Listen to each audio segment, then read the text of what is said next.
Empezamos, oramos. Padre,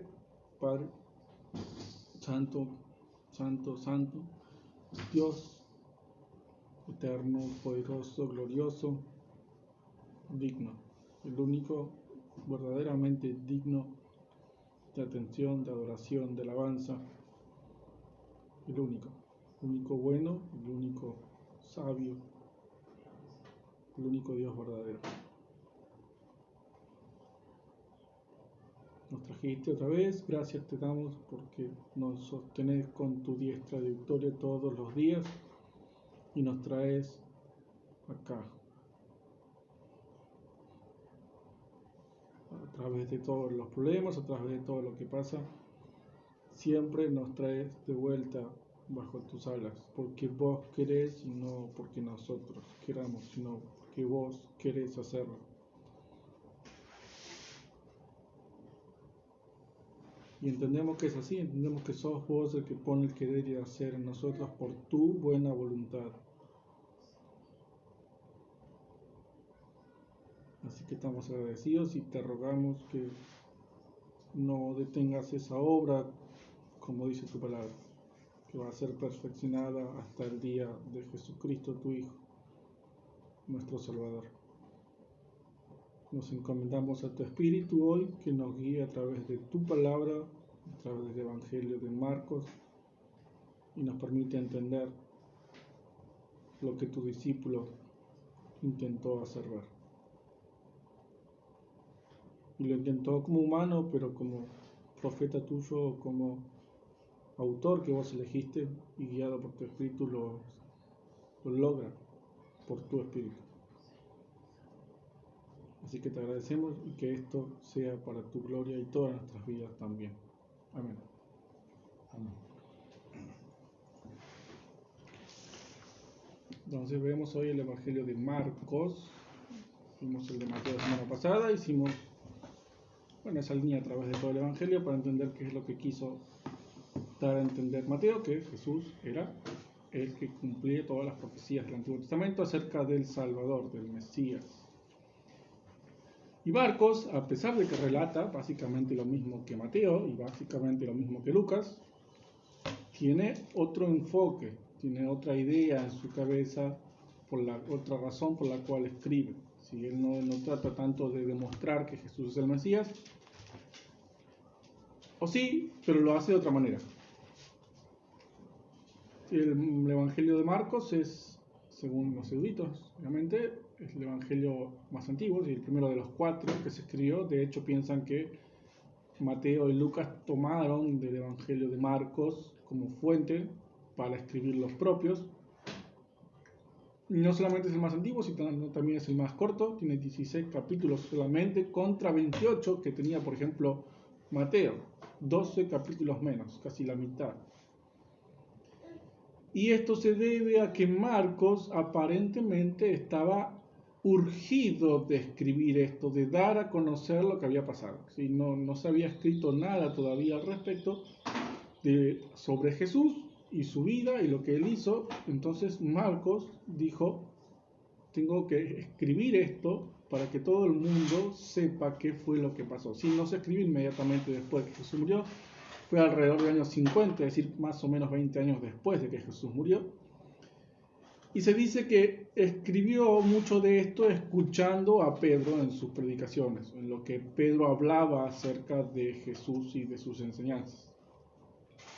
Sí, se dice que Marcos era un discípulo de Pedro, era un seguidor.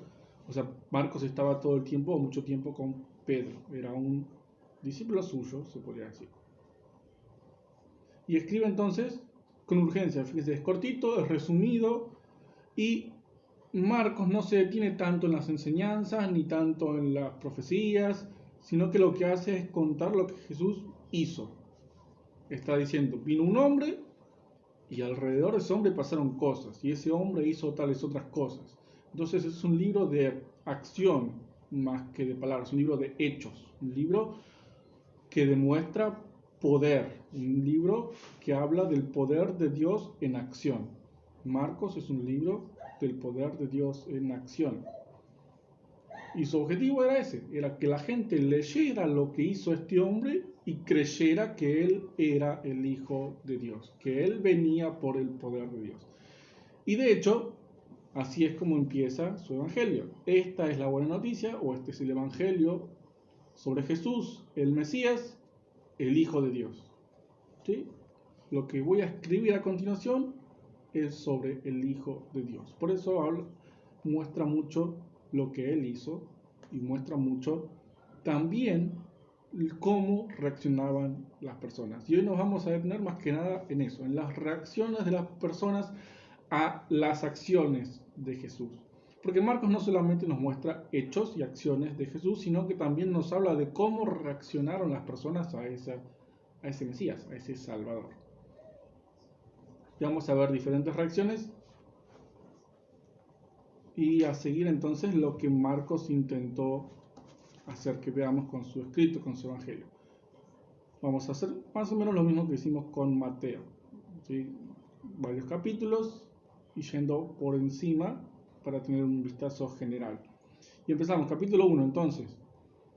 Es sobre el Hijo de Dios. Lo que voy a escribir a continuación es el Hijo de Dios. Van a ver el poder de Dios en acción a través de su Hijo, a través de Jesús. Fíjense, empieza el versículo 1, Hijo de Dios, y más adelante, donde dice bautismo de Jesús, en el versículo 11, cuando Jesús es bautizado, viene una voz del cielo que decía, tú eres mi Hijo amado, estoy muy contento contigo. Y cuando es puesto a prueba en el desierto, termina diciendo en el versículo 13 que los ángeles lo cuidaban. Es decir, Marcos te dice, este es el Hijo de Dios. Fíjense, Dios mismo cuando es bautizado dice, Él es mi Hijo, y además tiene ángeles a su alrededor que lo servían, que lo cuidaban. Como un niño mimado, se puede decir, un niño que ama tanto a su padre que lo protege y lo cuida constantemente. Entonces ya en los primeros versículos Marcos deja claro, este es el Hijo de Dios. Y ahora vemos a Jesús en todo el capítulo 1 sanando. Versículo 21, Jesús sana a un endemoniado. Versículo 29, sana a la suegra de Pedro y a otros. Versículo 40, Jesús sana a un leproso. Y el capítulo 2 empieza diciendo que Jesús sana a un paralítico. Todo el capítulo 1 es Jesús sanando. Si Jesús no está haciendo otras cosas más que sanar. Y eso, lo que está haciendo Marcos es dejar claro a qué vino este Hijo de Dios, este Dios hecho hombre. Si vamos a Isaías, en el capítulo 57, versículos 14 al 19, Isaías 57, 14 al 19, dice así, alguien dirá, reconstruyan, preparen el camino, despejen la vía para que pase mi pueblo. Porque esto es lo que dice el Altísimo, el que vive eternamente y tiene el nombre santo. Yo vivo en lo alto y santo, pero vivo también con el que tiene su espíritu abatido y humillado. Le daré vida nueva al de espíritu humilde y reviviré al abatido.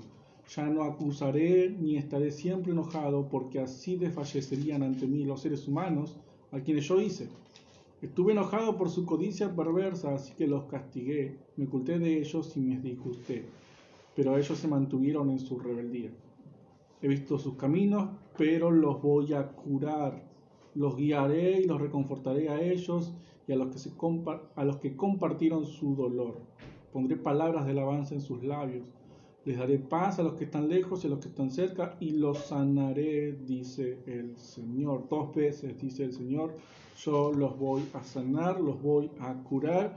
Y lo que Marcos relata en el primer capítulo es Jesús sanando, Jesús curando, cumpliendo como figura, como tipo, como sombra, lo que Dios había venido a hacer, a sanar, lo que Dios había prometido que iba a hacer, sanar, curar.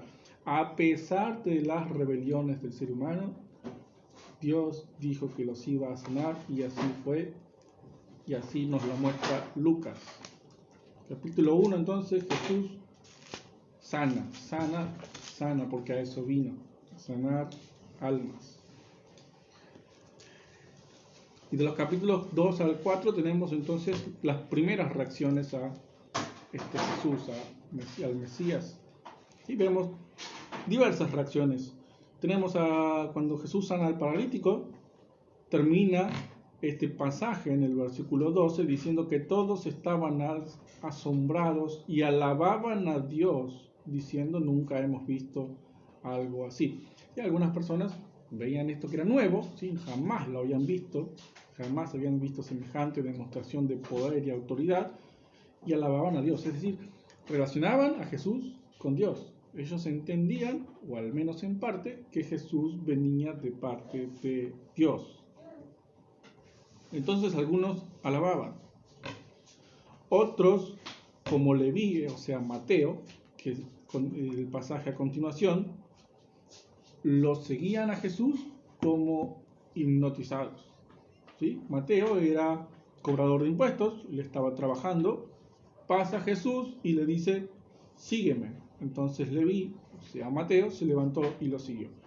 Y quedémonos con lo que dice acá, si no le agreguemos nada, no empecemos a pensar si Mateo dudó o no dudó, si tuvo que guardar las cosas, si pidió más tiempo.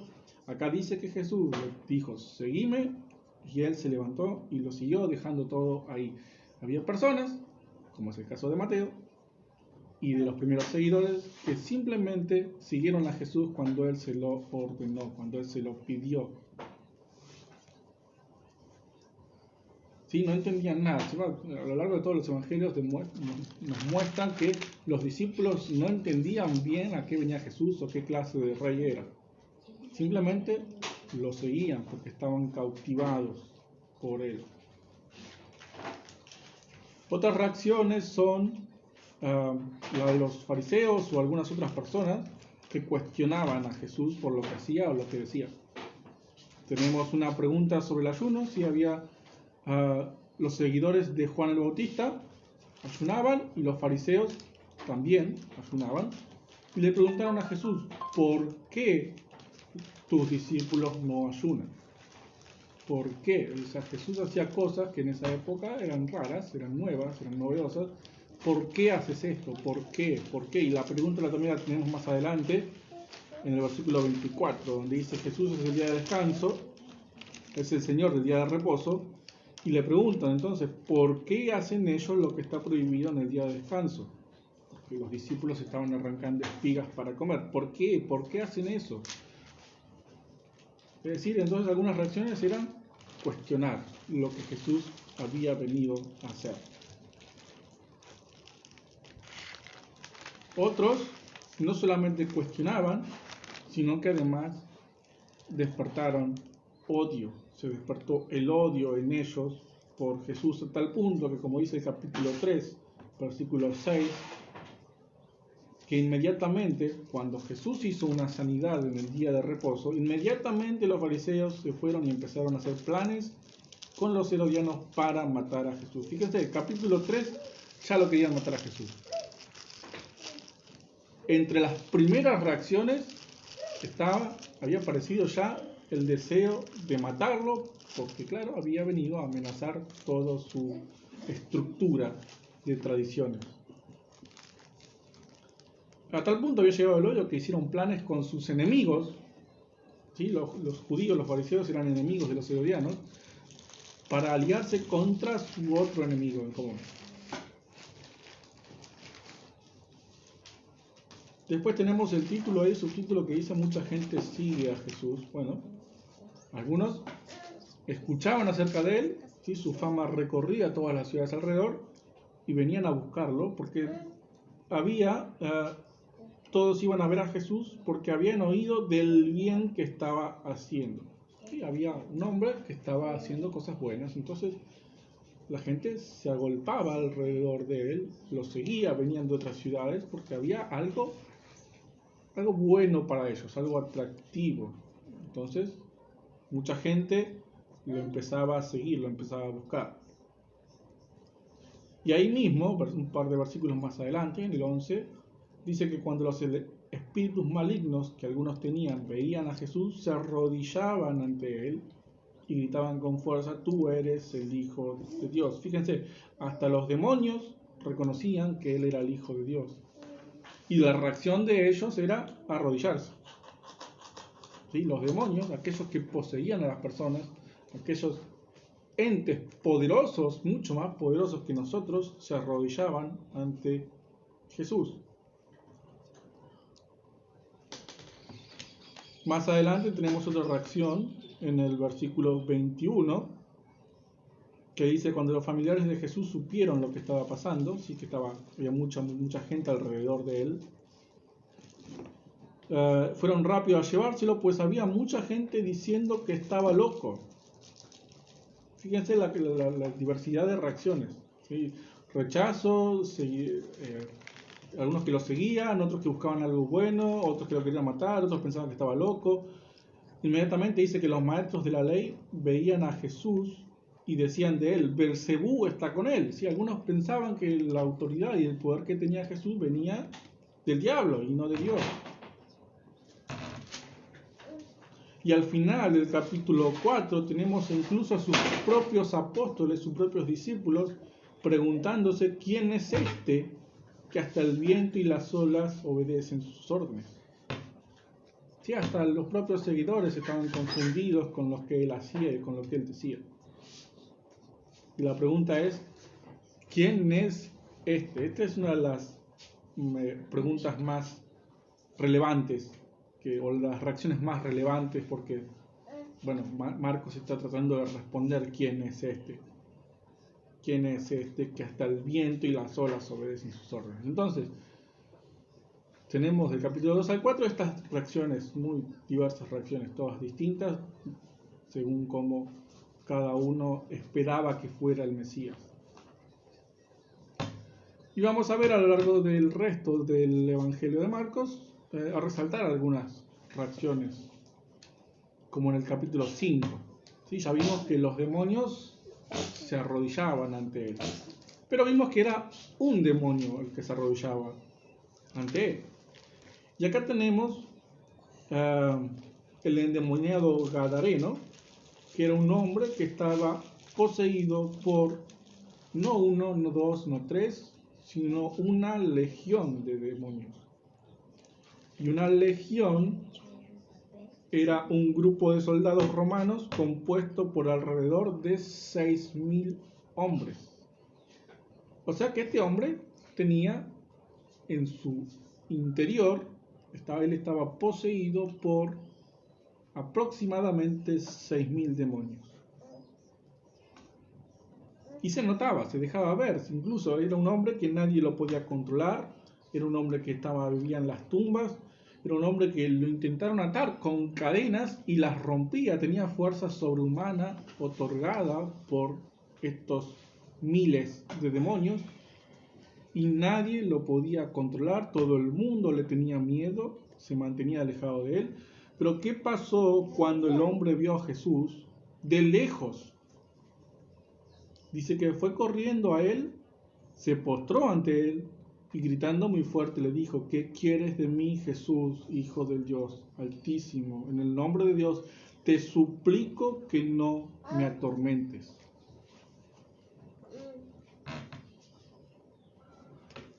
Jesús era tan poderoso, era tan obvio que él era el Hijo de Dios, que él era Dios encarnado, que él tenía el poder de Dios, que hasta una legión de demonios tenía que arrodillarse ante él.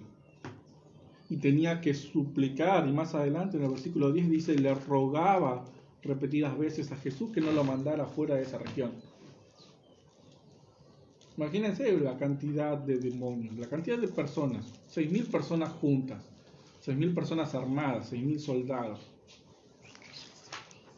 Ahora imagínense 6.000 demonios, 6.000 seres espirituales, malignos, perversos, oscuros, con mucho más poder que un ser humano, armado.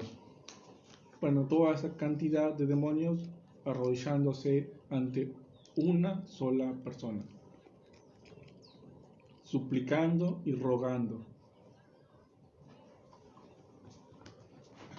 Ese era Jesús, aquel ante quien miles de demonios se postran.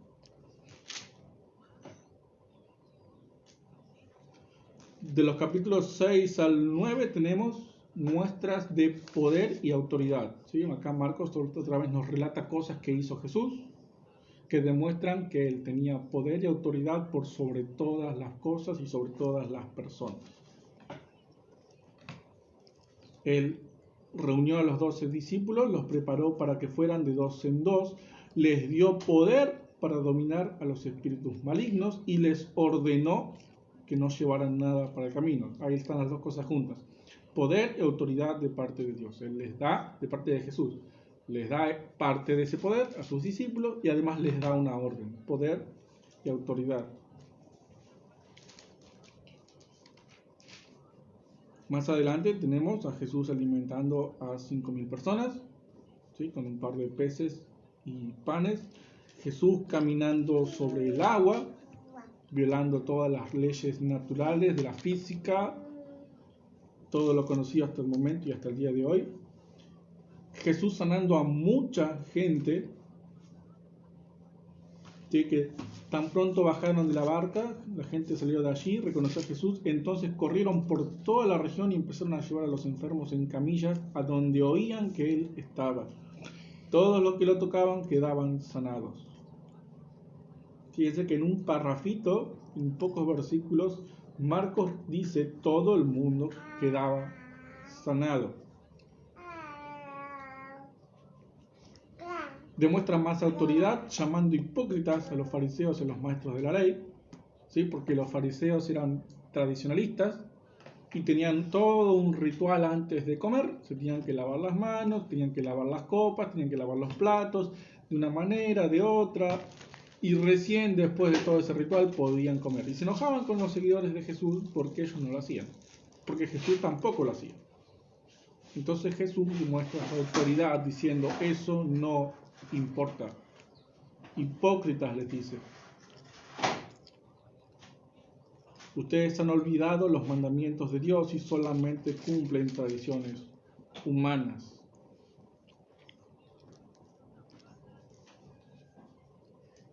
Y más adelante tenemos otra vez a Jesús sanando, esta vez un sordomudo, Jesús alimentando a más de 4.000 personas, Jesús advirtiendo acerca de la levadura de los fariseos, es decir, la hipocresía de los fariseos, poniéndose en el lugar de, otra vez, maestro, autoridad. Jesús sanando a un ciego. Tenemos en el capítulo 9 la transfiguración de Jesús, cuando se le aparecen Moisés y Elías, que él se llevó a Pedro, Santiago y Juan con él a una colina aparte, una montaña, y ahí frente a ellos Jesús se transformó, su ropa brilló y se puso más blanca que el blanco más puro, y se les aparecieron Moisés y Elías hablando con Jesús. No solamente muestra poder, no solamente muestra autoridad, sino que además demuestra la gloria de Dios en Jesús. Y Jesús es la imagen visible de la gloria de Dios.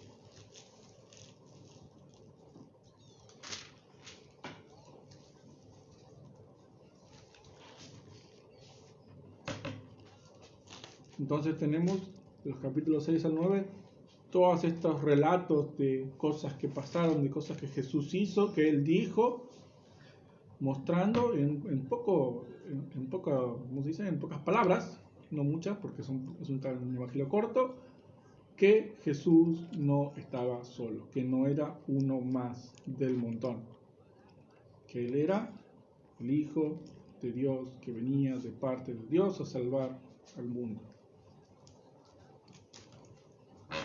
En el capítulo 10 tenemos otra reacción. Podríamos decir que es la reacción del mundo. O reacción, como algunas personas del mundo reaccionan al enterarse de que hay un Salvador, al escuchar acerca del Evangelio de Jesucristo. En el relato de el joven rico, capítulo 10, versículos 17 al 29, había un hombre, un joven rico, que se acercó, se arrodilló ante Jesús, sí, reconoció su autoridad, le preguntó: ¿qué debo hacer para tener vida eterna? Jesús le respondió, tú sabes los mandamientos. El joven le responde, yo he cumplido esos mandamientos desde que era joven. Bueno, te falta una cosa, andá y vende todo. ¿Cuál fue la reacción de este hombre? Versículo 22. El hombre quedó muy desilusionado por las palabras de Jesús y se marchó muy triste porque tenía muchos bienes. Triste y desilusionado cuando escuchó lo que tenía que hacer para entrar al reino de Dios. Entonces muchas personas, como el rico, cuando escuchan acerca del Evangelio, cuando escuchan acerca del Salvador, se desilusionan porque no es lo que esperaban. ¿Sí? Esta no es la respuesta que el joven rico esperaba de el Salvador. Él seguramente pensaba, bueno, yo cumplí todos los mandamientos, seguramente me va a dar algún otro mandamiento, algo más, alguna pauta que tengo que cumplir, yo la cumplo y entonces entro al reino con todo lo que tengo. Y Jesús le dijo, no, está bien lo que hiciste, bueno, ahora deshacete de todo lo que tenés, soltá todo lo que tenés en la tierra, todas tus pertenencias, todas tus creencias, todos tus valores, todo lo que vos sos como persona, soltalo y así vení, seguime y vas a entrar conmigo al reino. Esa no es la respuesta que esperaba el joven rico. Y esa no es la respuesta que esperan muchas personas en el mundo. ¿Sí? Muchas personas van a la iglesia esperando algo, y cuando van a una iglesia de verdad, incluso también en las iglesias falsas, en las sinagogas de Satanás, van buscando algo, no lo encuentran, se desilusionan y se van. Tristes, porque no encontraron, no era la respuesta que ellos esperaban de la iglesia, de la religión. ¿Qué otra reacción del mundo puede ser la de Judas, ¿sí? Que traicionó a Jesús? Directamente, Judas tampoco, aparentemente Jesús no era quien él esperaba que fuera, ¿sí? Él lo seguía como maestro, ¿sí? Pero él quizás esperaba algo más, y como dijo, bueno, acá no está lo que yo quiero, voy a sacarle provecho de otra manera. Que al final no le fue de provecho porque terminó suicidándose. Entonces el mundo rechaza, se pone triste porque no es lo que espera cuando escucha acerca de Jesús, del Salvador, del Evangelio. En el capítulo 11 tenemos en los primeros versículos la reacción de la multitud. Jesús entra a Jerusalén en un burro, en una cría de burro, un pollino, dice la Reina Valera. ¿Qué hace la gente? Mucha gente extendió sus mantos en el camino, otros cortaban ramas de los árboles y las extendían en el camino. Los que iban adelante y los que iban atrás gritaban, ¡viva el Salvador!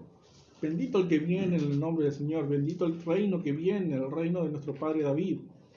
¡Viva Dios que está en el cielo! Jesús entró a Jerusalén y fue al templo. Cuando hay una multitud, generalmente las personas se dejan llevar por el ánimo general, el ánimo de la multitud en sí. Van en manada hacia una dirección. Jesús era muy famoso, Jesús era muy conocido, era una persona que era reconocida por su autoridad, por su poder, y sabían que iba a ir a Jerusalén, o cuando se enteraron lo fueron a recibir. Este es un hombre poderoso, este es un hombre que sabe, y estaban todos contentos por recibirlo. Es más, ¡viva el Salvador!, dijeron. Este es el Hijo de David que viene a salvar a su pueblo. Fíjense, la multitud, cuando está toda junta, cuando hay una multitud, es como si se apagara el pensamiento individual y se dejaran llevar por la corriente. Bueno, acá la corriente era Jesús es el Salvador.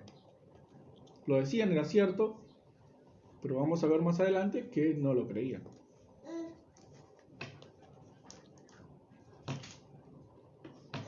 Capítulos 12 y 13 tenemos más muestras de autoridad.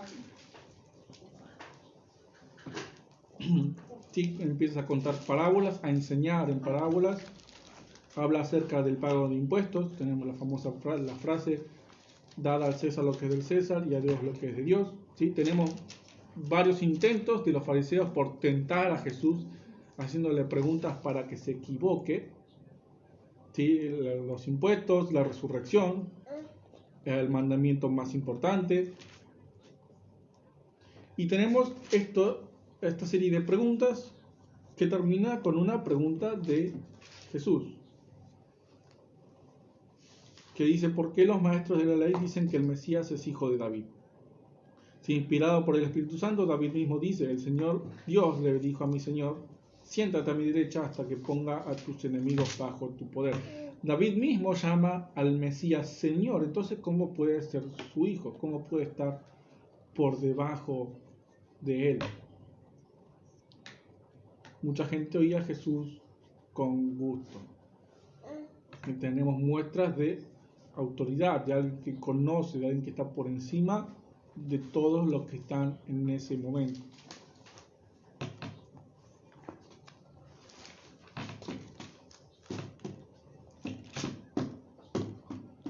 Y en el capítulo 14 tenemos el relato de la mujer que echa perfume sobre Jesús, a partir del versículo 3. Y esta podríamos decir que es la reacción ante el Mesías de un verdadero creyente. En este caso, esta mujer. Jesús estaba en Betania comiendo, en la casa de un hombre llamado Simón el leproso. En eso llegó una mujer con un frasco de alabastro que contenía un costoso perfume en aceite hecho de nardo puro.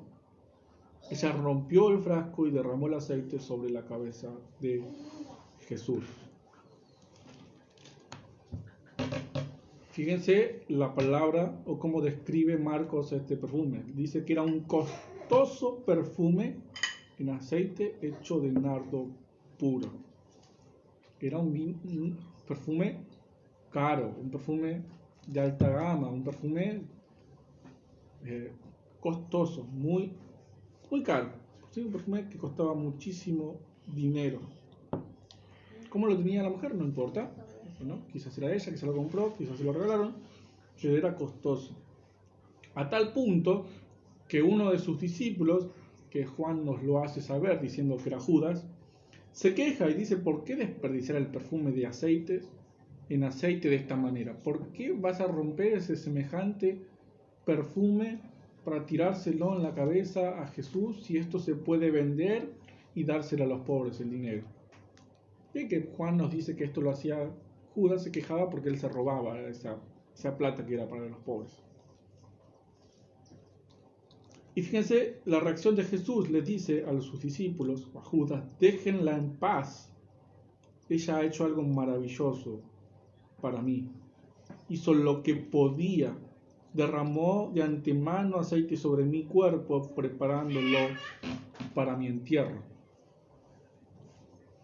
A los cadáveres se los perfumaba para después enterrarlos.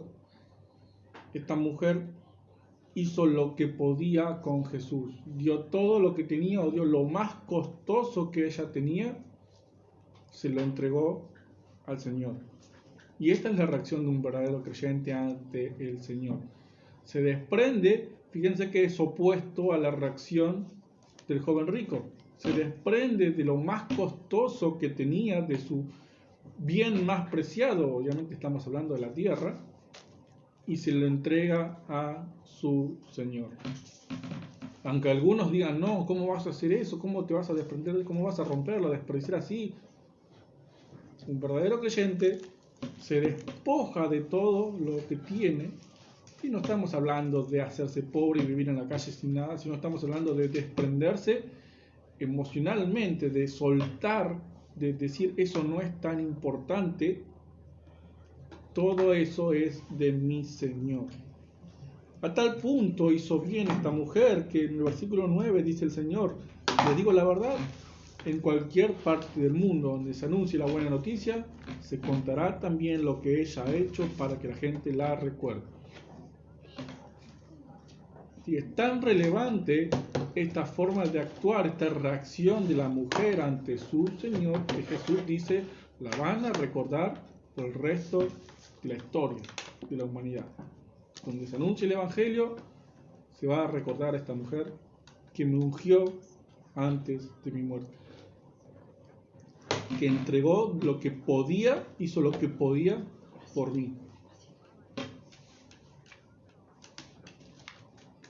Y al final del capítulo 14 tenemos otra posible reacción de un creyente.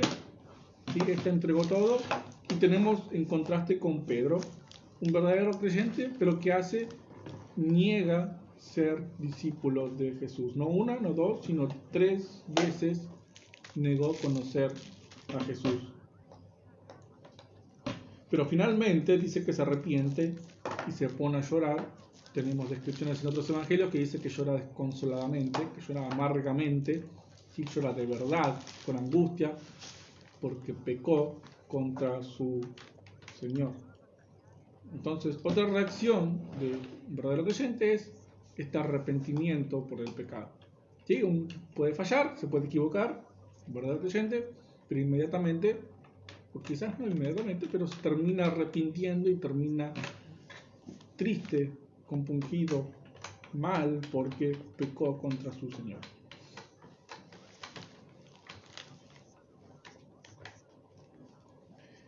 Y en el capítulo 15, versículos 6 al 20, tenemos la condena de Jesús a muerte y vemos otra reacción de la multitud.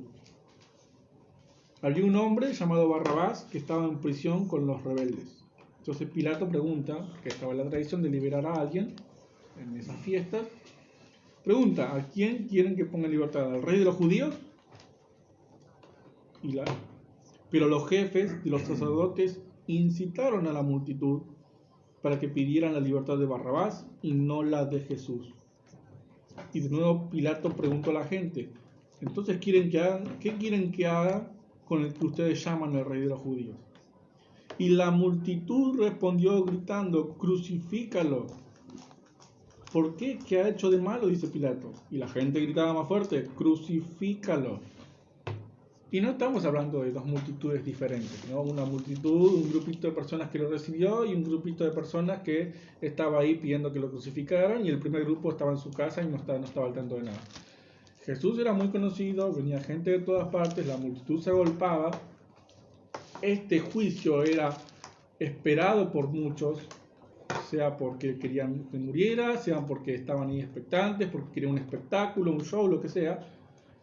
Era la misma gente que lo recibió como Salvador, ahora estaba pidiendo que lo crucificaran. Por eso, muchas personas se dejan llevar por las emociones y van a, por ejemplo, medio iglesias, donde dicen, acá vas a encontrar sanidad, acá vas a encontrar prosperidad, y van y están ahí, se ponen contentas un tiempo, bailan, disfrutan, lloran, se emocionan con todo, y después pasa algo, se ponen tristes y se dejan llevar por las emociones, van de un lado a otro dejándose llevar por el viento y por la corriente del mundo, por lo que haya alrededor. Si alrededor hay alegría, contentos con Dios. Si alrededor hay tristeza u odio, bueno, odio contra Dios.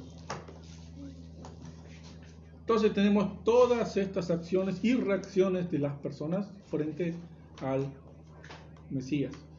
Y lo relata Marcos para que nosotros tengamos nuestra propia reacción leyendo lo que Jesús hizo. Miren, este es el Hijo de Dios, fue confirmado por Dios, fue confirmado con poder, fue confirmado por la autoridad. Bueno, ¿cómo vas a reaccionar cuando escuches acerca de Él? ¿Vas a ser indiferente? ¿Te vas a postrar? ¿Lo vas a rechazar? ¿Vas a entregar todo? ¿Lo vas a odiar? ¿Qué vas a hacer? ¿Cómo vas a reaccionar?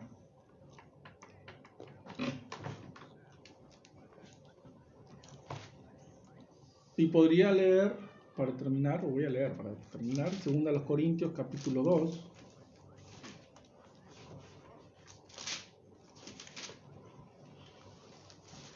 Segunda a los Corintios 2, del 14 al 16, que dice así Pablo: demos gracias a Dios, quien por medio de Cristo nos lleva siempre en su desfile triunfal.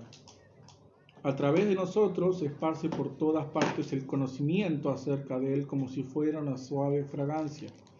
Nosotros somos el incienso de suave fragancia que es ofrecido a Dios por medio de Cristo. Esa fragancia se esparce entre los que se salvan y entre los que van por el camino a la destrucción. Para los que van hacia la destrucción, somos el olor de muerte que lleva a la muerte. Para los que se salvan, somos el olor de vida que lleva a la vida. Y Jesús era eso. Jesús vino a hablar, a predicar el Evangelio, y para algunos su predicación significó la vida y para otros su predicación significó la destrucción. Algunos lo aceptaron, otros lo rechazaron. Y después el capítulo 16 termina mandando a sus discípulos diciendo: vayan por todo el mundo y anuncien el Evangelio de salvación a todas las personas. Nos manda a nosotros a hacer lo mismo que Él hizo, y también va a pasar lo mismo. Sí, no hay muestras de poder, de autoridad de parte de nosotros como lo hubo en aquella época, porque Dios lo mandó específicamente, o porque el poder de Dios estaba de esta manera en Jesús para demostrar que era el Hijo de Dios. Pero sí hoy tenemos esta comisión de hacer lo que Él hizo, de predicar el Evangelio. Y para algunos esa predicación va a ser vida y para otros esa predicación va a ser muerte. Unos van a reaccionar de una manera y otros van a reaccionar de otra manera. Lo importante es predicar el Evangelio como Jesús vino a hacerlo. Él lo hizo primero y ahora nosotros lo tenemos que hacer. Marcos nos muestra: esto es lo que hizo Jesús cuando vino. Bueno, ahora ustedes hagan lo mismo. Yo les estoy contando lo que Jesús hizo. Ahora ustedes vayan y cuenten lo que Jesús hizo también, como yo, estaría diciendo Marcos. Y así terminamos el vistazo por el Evangelio de Marcos. Este Evangelio de acción, de hechos, más que palabras. Hechos, acciones y reacciones. Oramos para terminar. Padre, gracias por hablarnos, gracias por hacernos ver la verdad. Siempre nos mostrás la verdad. Nos amás tanto que a pesar de nuestra propia dureza de corazón, a pesar de nuestra propia ceguera, nos seguís iluminando. Tu luz es tan poderosa que penetra hasta en lo más profundo de nuestros duros corazones y de nuestras entenebrecidas mentes, porque todavía estamos manchados por el mundo. Pero tu luz pura y poderosa nos limpia, nos santifica, nos ilumina, nos enseña y nos guía. Este Jesús que vino con poder y autoridad es el que ahora mora en nuestros corazones por su Espíritu. Él vino a predicar la salvación por la fe. Y así como nosotros creímos en Él, te rogamos que más personas crean a través de nosotros, a través de tu palabra, a través de estos videos, de la forma en que vos lo digas, lo dispongas, no importa. Lo importante es que escuchen y crean, porque todo es para que te glorifiquen y te reconozcan como el Señor, el único Dios verdadero. Gracias por tu Hijo, gracias por tanta misericordia, perdón por las debilidades y los pecados. Estamos en tus manos siempre. Amén.